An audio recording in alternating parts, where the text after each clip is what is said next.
Assalamualaikum warahmatullahi wabarakatuh. Waalaikumsalam. Ada Bapak, guys? Ya, apa kabar semuanya? Baik, Pak. Baik, Pak. Sebelumnya saya mau absen dulu ya. Boleh. Boleh, Pak. Muhammad Ijaz. Terima Santi. Muhammad Ilham Bizar. Ya, Rahayu. Hadir. Ya, semua ya. Oke, gimana kabar kalian hari ini? Alhamdulillah, Bapak. Gimana Bapak kabarnya? Kalian dalam keadaan sehat ya. Amin. Oke, hari ini saya akan menyampaikan materi mata pelajaran ekowisata dengan elemen pengorganisasian dan operasionalisasi perjalanan ekowisata. Oke, sebelum masuk ke materinya, saya mau nanya siapa yang di sini yang sudah pernah melakukan wisata ke tempat alam?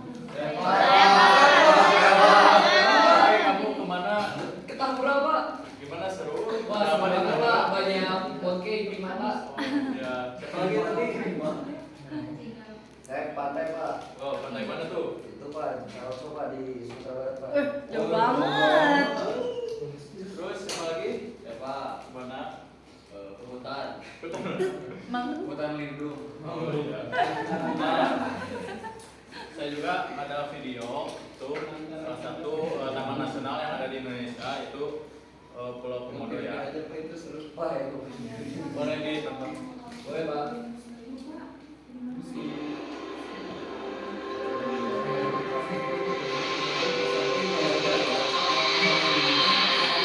A budding tourist destination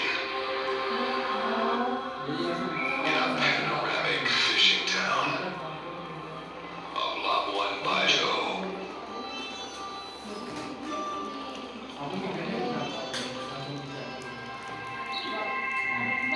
A perfect retreat for peace and tranquility.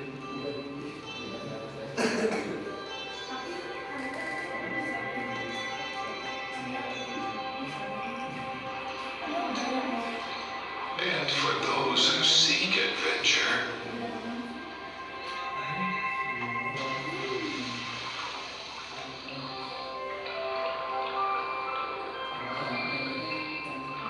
Amazing dive sites. Magnificent underwater life in glassy seas.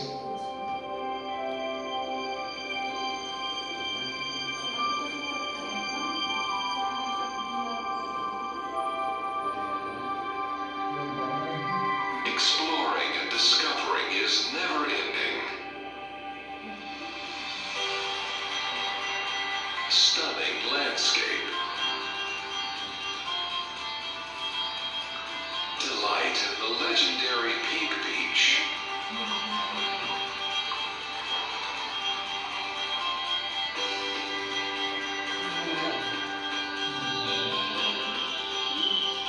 Uncovering the earth. See the nocturnal.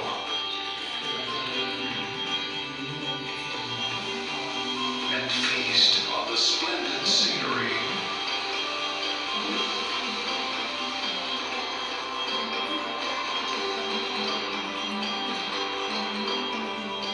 Isolated to conserve. Land of the dragons. Sanctuary for the endemic.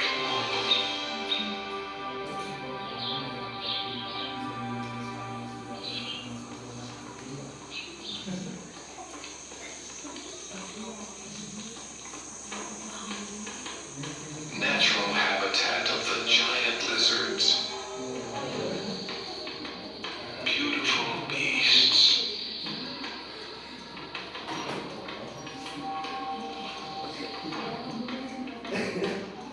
Magnificent journey into the wild. Komodo Island. Wonderful Indonesia.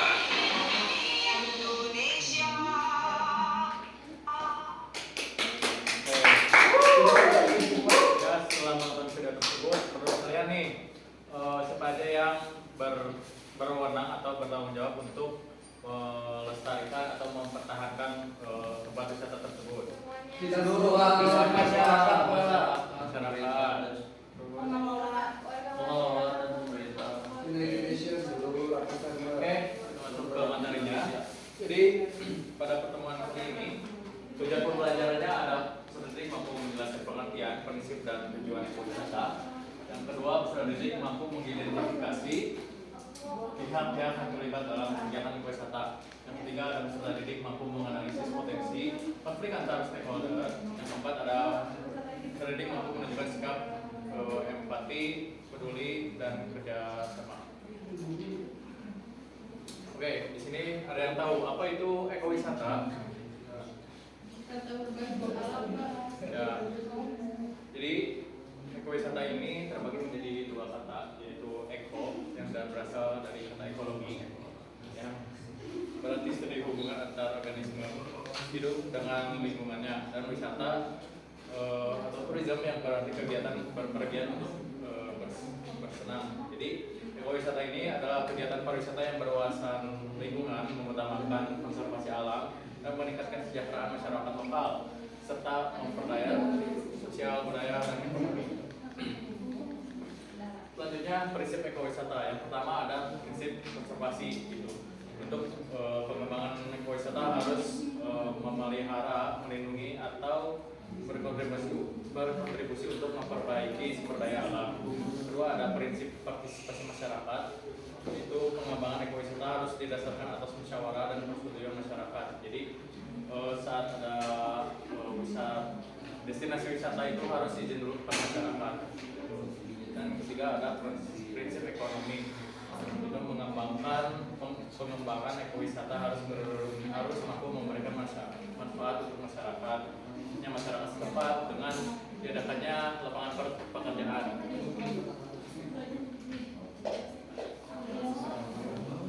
Nah, ada tujuan ekowisata. Jadi menurut Departemen Kebudayaan dan Pariwisata Republik Indonesia pada tahun 2009, yang tujuan ekowisata ini ada 5, yaitu memberikan pengalaman sekaligus pendidikan kepada wisatawan. Yang kedua, untuk memperkecil dampak yang bisa merusak karakteristik destinasi wisata terhadap lingkungan dan kebudayaan. Yang ketiga, mengikutsertakan masyarakat dalam pengelolaan dan pelaksanaan. Yang keempat, memberikan keuntungan ekonomi bagi masyarakat lokal maupun penyelenggara wisata. Yang kelima, menjadikan objek wisata yang terus bertahan dan berkelanjutan. Selanjutnya, karakteristik ekowisata yang pertama ada nature based, yaitu ekowisata yang dari keseluruhan alam itu meliputi unsur sumber dayanya. Kedua ada ecological sustainable, yaitu ekowisata yang bersifat berkelanjutan ekologi, yang artinya semua fungsi lingkungan yang meliputi biologi, fisik, sosial tetap berjalan. Yang ketiga ada environmental initiative, itu melalui kegiatan positif terhadap lingkungan yang diharapkan mampu mempengaruhi perilaku masyarakat dan wisatawan untuk peduli terhadap konservasi. Yang keempat ada bermanfaat bagi masyarakat setempat. Kelima ada perpesan wisatawan. Selanjutnya ada jenis ekowisata. Yang pertama ada ekowisata alam. Jadi ciri-cirinya itu ekowisata alam dapat dilihat dari dan disaksikan secara bebas, gitu, seperti pemandangan alam, flora, fauna, dan vegetasi hutan. Kedua ada ekowisata budaya, itu ada hasil kebudayaan dari suatu bangsa yang dapat dilihat dan disaksikan, dipelajari seperti monumen bersejarah dan tempat-tempat budaya. Nah, selanjutnya ada pihak-pihak yang yang bertanggung jawab atas kegiatan ekowisata, yaitu dinamakan dengan stakeholder atau pemangku kepentingan. Jadi definisinya adalah suatu individu, kelompok atau organisasi yang memiliki kepentingan, peran atau pengaruh dalam pengembangan dan pengelolaan sektor pariwisata dan perayaan tradisional. Nah, fungsinya apa? Fungsinya ini yang pertama untuk menyediakan infrastruktur dan regulasi, seperti pemerintah yang memiliki tanggung jawab untuk menyediakan fasilitas seperti jalan, keamanan, dan regulasi yang mendukung aktivitas pariwisata tanpa kebijakan yang jelas. Yang kedua ada menciptakan produk layanan wisata. Dan contohnya seperti pelaku usaha seperti hotel, restoran, dan agen perjalanan. Yang ketiga ada menjaga kelestarian budaya dan alam. Ya, diisi oleh masyarakat lokal yang memegang peran penting dalam menjaga warisan budaya dan lingkungan sekitar agar tidak merusak akibat lingkungan wisatawan. Yang keempat, untuk membangun citra destinasi itu yang bisa diisi oleh media dan influencer untuk membangun persepsi publik terhadap suatu destinasi wisata. Jadi mereka dapat memberitahu atau memperluas jangkauan untuk mempromosikan pariwisata. Nah, jenis dan peran yang tadi sudah saya jelaskan. Yang pertama ada pemerintah yang berperan dalam menyusun kebijakan, pengawasan dan pengembangan infrastruktur. Yang kedua ada swasta, termasuk hotel, agen perjalanan, penyedia transportasi, dan pelaku ekonomi. Yang ketiga ada komunitas seperti masyarakat lokal sering terlibat dalam kegiatan budaya, penyediaan penginapan lokal atau pemandu wisata yang berbasis komunitas. Jadi peran mereka ini ya cukup penting dan hingga sangat penting gitu, dalam menjaga keaslian destinasi. Yang keempat ada akademisi seperti dosen, mahasiswa atau peneliti yang berkontribusi dalam bentuk kajian, pelatihan atau solusi inovatif untuk mengembangkan pariwisata yang berkelanjutan. Nah, apa sih hubungannya dengan pariwisata? Jadi hubungan pariwisata dengan stakeholder itu industri pariwisata tidak bisa berkembang jika hanya satu pihak saja yang bergerak. Gitu. Jadi kolaborasi antar seluruh stakeholder sangat penting agar tujuan pembangunan pariwisata capai secara berkelanjutan. Misalnya pelaku usaha bisa bekerjasama dengan akademisi untuk meriset pemasaran atau pemerintah yang menggandeng komunitas lokal untuk menciptakan atraksi budaya yang otentik. Ya, kalau kolaborasi ini bisa menjadi dasar strategis seperti omnichannel sales growth yang mengintegrasikan promosi dan berbagai platform untuk menjangkau audiens yang lebih luas. Nah, sampai di sini ada yang mau ditanyakan? Jika tidak ada, langsung ke studi kasus dan tugas. 1, 2, 3, kayak nggak ada. Jadi di sini ada studi kasus yang dimana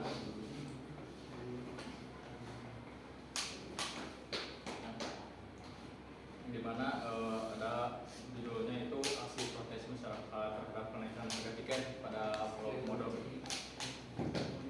Ya, jadi protes ini terjadi setelah pemerintah memberlakukan tarif baru untuk wisatawan yang masuk ke Taman Nasional Komodo menjadi 3,75 juta per tahun pada Senin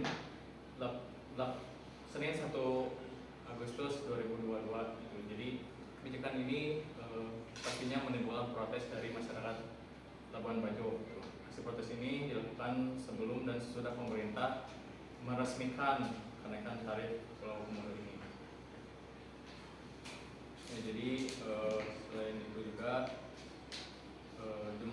jadi dampaknya tuh wisatawannya tuh bisa menurun, terus juga masyarakat lokal juga kehilangan pekerjaan atau penghasilan.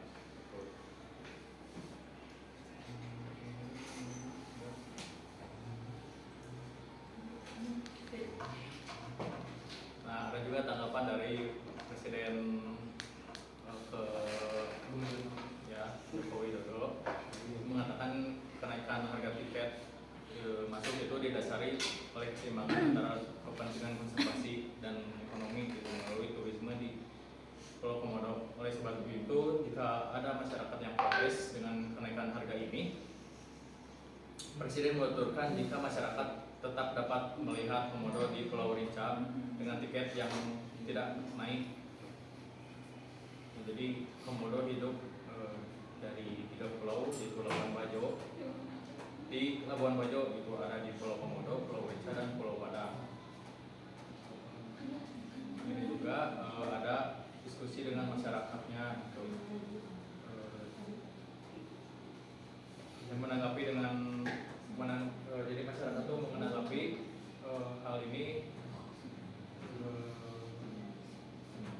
Terus jadi masyarakat tuh membuka diskusi gitu dengan mencari solusi dari berbagai bentuk Parekraf yang sudah dipimpin oleh Deputi Bidang Pengembangan Destinasi Infrastruktur dengan Parekraf gitu. Ada yang mau ini berkomentar atau berpendapat dengan kasus ini?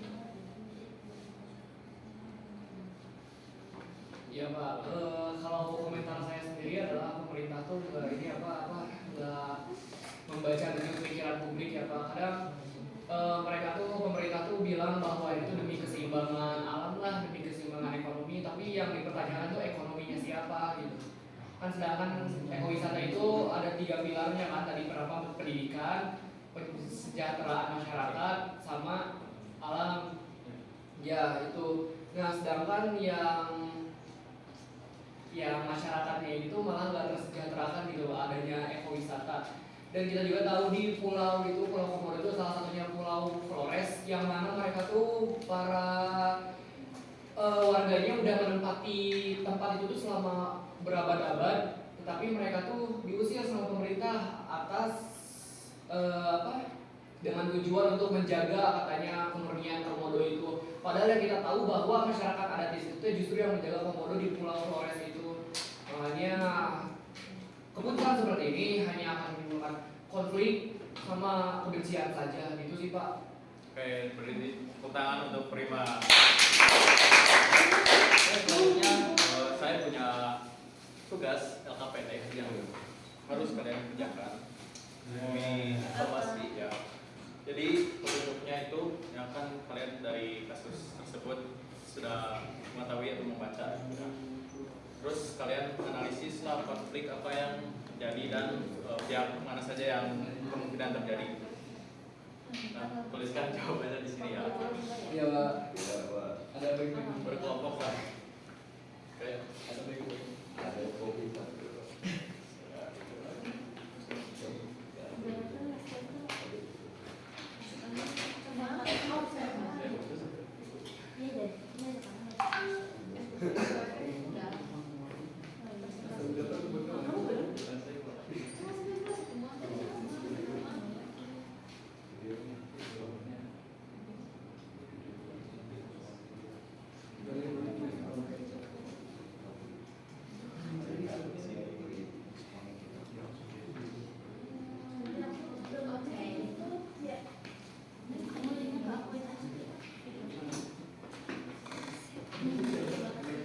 Oke, waktunya 10 menit cukup kali ya. Cukup Pak. Sudah selesai. Terus, Selesai.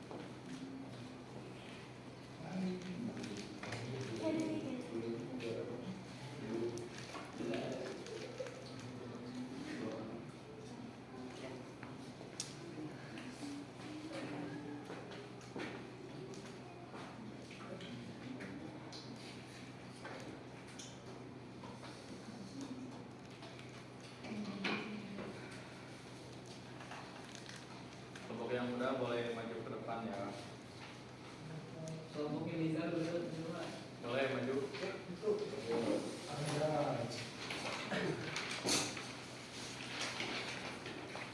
Selamat pagi teman-teman semua. Pagi. Oke, perkenalkan kami dari kelompok Garuda Keadilan. Ini semua ya? Garuda Keadilan. Nah, kita dari kelompok Garuda Keadilan ingin memaparkan tugas yang telah kita kerjakan, yakni LKPD dari Bapak Rian yang saya hormati. Jadi yang pertama nih, tentang konflik ya, esainya itu apa faktor utama yang menyebabkan konflik antar pihak berwenang dalam kasus Pulau Komodo tadi. Nah, bisa kita kerucutkan atau kita bisa kotak-kotakan itu dalam 4 stakeholder. Nah, dari pemerintah. Jadi kenapa sih konflik seperti ini tuh bisa terjadi? Karena adanya perbedaan kepentingan sama perbedaan maksud dan tujuan ya. Yang pertama kita analisis pemerintah tuh pengennya uang. Pertama itu karena pemerintah tuh melihat bahwa wah kira-kira mungkin ini ya sangat potensial buat dinaikin. Mungkin mereka berpikirnya orang luar tuh kaya-kaya seperti itu. Nah, potensi konfliknya ini jadi pendapatan tuh bakal menurun. Kenapa? Karena ketika kita naikin harga tiket, otomatis jumlah pengunjung yang akan datang itu akan lebih sedikit. Itu yang kita analisis dari pemerintah. Nah, terus kita menganalisis stakeholder yang kedua nih, ada masyarakat. Yakni kita kepentingannya adalah kesejahteraan. Masyarakat itu kan pengen sejahtera ya. Nah, ketika wisatawan sedikit karena harga tiket yang mahal, tentu mereka tuh yang menginap sedikit, yang jajan sedikit, yang makan di sana sedikit.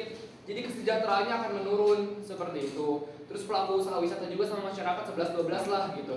Wisatawannya jadi sedikit, terus lapangan kerjanya juga jadi menurun. Karena apa? Karena ketika pendapatan sedikit, kita harus injek kapital tuh ke situ.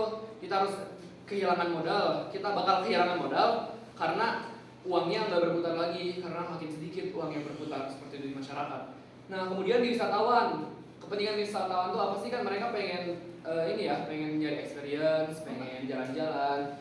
Nah, potensi konfliknya menjadi wisatawan tuh menjadi sedikit karena harga tiket tadi yang mahal, karena hanya terjangkau untuk orang-orang kalangan menengah ke atas seperti itu. Jadi sebenarnya tata ruang di negeri kita tuh dipersembahkan buat siapa sih? Buat masyarakat umum kah atau buat masyarakat yang kaya seperti itu? Padahal kan ruang publik ini milik kita semua. Kita berbagi air, kita berbagi udara, kita berbagi terik matahari yang sama seperti itu. Nah, itu makanya tujuan pembangunan di bangsa itu harus dipertanyakan kemana seperti itu. Nah, kira-kira gimana cara mengatasi konflik ini, Bapak Nidar?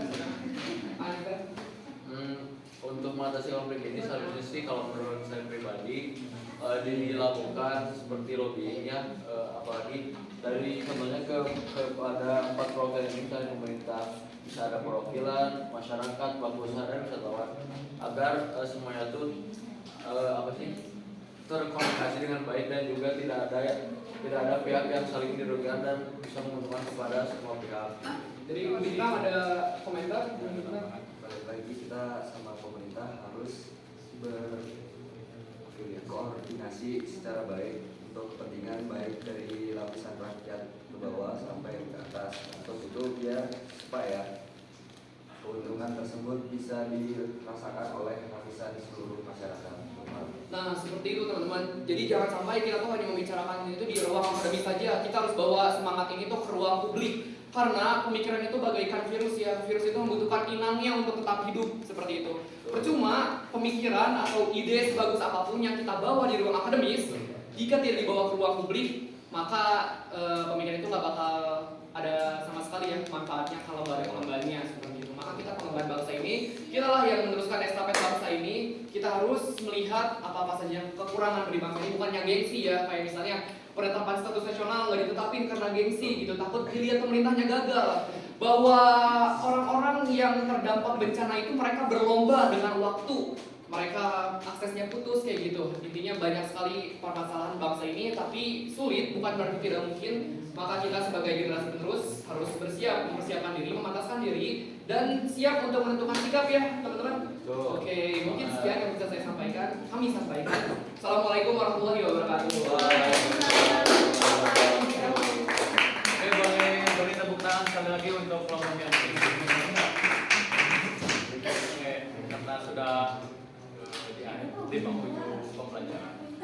Kesimpulan yang bisa saya ambil, jadi ekowisata bukan hanya sekedar wisata alam saja, tapi konsep wisata yang bertanggung jawab dan tujuannya untuk menjaga kelestarian lingkungan dengan memberdayakan masyarakat lokal dan memberikan pengalaman edukatif bagi wisatawan. Nah, sekian saja pembelajaran hari ini. Mohon maaf bila ada kesalahan, secara disengaja ataupun tidak. Assalamualaikum warahmatullahi wabarakatuh.